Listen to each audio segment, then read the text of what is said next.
Oui, mais c'est aussi rentrant dans un échange et dans une conversation. Est-ce que la personne cherche tout simplement de l'information? Si c'est une recherche d'information, non, je ne dis pas. Parce qu'on est là, on n'est pas là en yoga juste pour ramasser des infos. Et beaucoup de gens vont dans les formations des ateliers, etc., et lire des livres pour ça.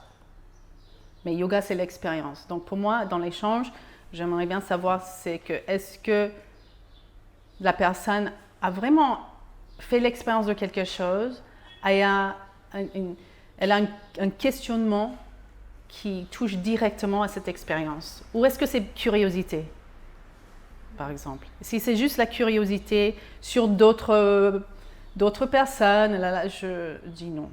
Mais si la personne me dit, j'ai vécu cette chose et j'aimerais comprendre un peu plus de ce qui s'est passé, par exemple, c'est le départ. Moi, j'aborde des choses un peu comme ça. Si on dit pourquoi on fait ça, je retourne la question, mais à ton avis?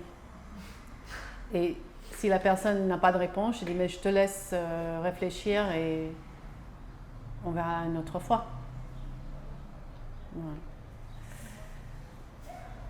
Encore une fois, on est dans le sujet de l'autorité.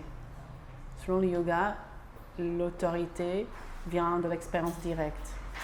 Donc, de l'autorité de la connaissance. Et là, dans les Védas, dans le yoga, connaissance ne veut pas dire information. C'est plus large. C'est tout ce qui peut venir par... voilà, tout ce que je connais, je sais, est plus large. C'est large, c'est pas information. Mais c'est l'expérience directe. Donc, si moi je donne la réponse, la personne va prendre ça comme une information en général. Mais ce qui est mieux, c'est qu'ils trouvent par eux-mêmes, et pas par une démarche intellectuelle, mais par l'observation. Donc la réponse n'est pas à l'extérieur de nous. Nous avons les réponses.